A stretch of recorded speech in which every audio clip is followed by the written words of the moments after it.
Hello friends, 2 வாழைப்பழம் இருந்தால் போதும் இந்த ரெசிப்பியை நீங்களும் ட்ரை பண்ணி பார்க்கலாம்.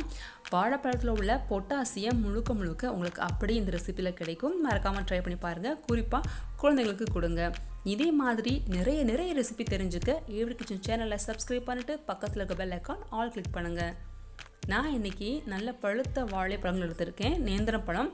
நீங்கள் எந்த டைப் ஆஃப் வாழைப்பழத்துலையும் இதை ட்ரை பண்ணி பார்க்கலாம். இப்போ பழங்களை மிக்ஸி ஜாரில் கட் பண்ணி போட்டுக்கலாம். அதிகம் பழுத்த பழங்களை யாரும் சாப்பிட மாட்டோம். ஸோ அந்த மாதிரி இருக்கிற பழங்களை இதே மாதிரி ஹல்வா பண்ணி கொடுத்துருங்க.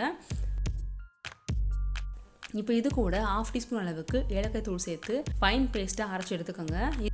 இது கூட 2 டேபிள் ஸ்பூன் அளவுக்கு கார்ன்ஃப்ளவர், 1/2 டம்ளர் தண்ணி விட்டு பேஸ்ட்டாக அரைச்சி எடுத்தாச்சு. இப்போது ஒரு பாத்திரத்தில் 200 ml கப்பில் இருந்து நாட்டு சக்கரை எடுத்திருக்கேன். 3/4 கப் அளவுக்கு. கூடவே 1/2 கப் அளவு தண்ணி சேர்த்து நல்லா கொதிக்க விடுங்க.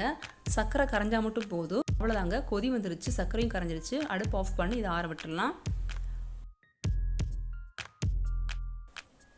இப்போ அடுப்பு பற்ற வச்சுட்டு கடாயில் 2 டேபிள் ஸ்பூன் அளவுக்கு நெய் விட்டுக்கோங்க. 10 முந்திரியை நெய்யிலேயே நல்லா ரோஸ்ட் பண்ணி எடுத்துக்கலாம்.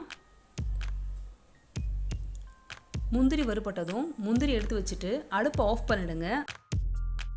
ஆஃப் பண்ணதுக்கப்புறமா நெய் கூட அரைச்சி வச்ச பனானா பேஸ்ட்டையும் சர்க்கரை தண்ணியும் சேர்த்துக்கலாம். அடுப்பு ஆன் பண்ணிவிட்டு இடைவிடாமல் கிளறினீங்கன்னா நல்லா ஸ்மூத்தான ஹல்வா ஃபார்ம் ஆக ஆரம்பிச்சிரும். மீடியம் ஃப்ளேமில் ஒரு 5 நிமிஷம் இதே மாதிரி கிளறணும். அதுக்கப்புறமா ரோஸ்ட் பண்ண முந்திரியை உள்ளே சேர்த்துடலாம்.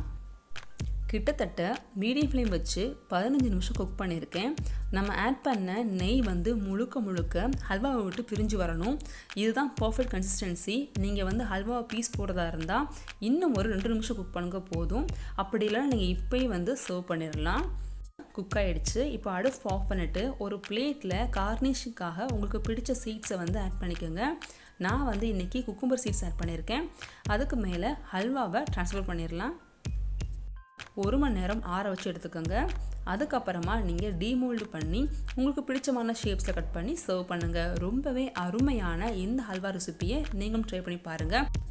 இந்த ரெசிபி உங்களுக்கு பிடிச்சிருந்தா உங்கள் ஃப்ரெண்ட்ஸுக்கு ஷேர் பண்ணுங்கள். சேனலையும் சப்ஸ்கிரைப் பண்ணிக்கோங்க. தேங்க்யூ ஃபார் வாட்சிங்.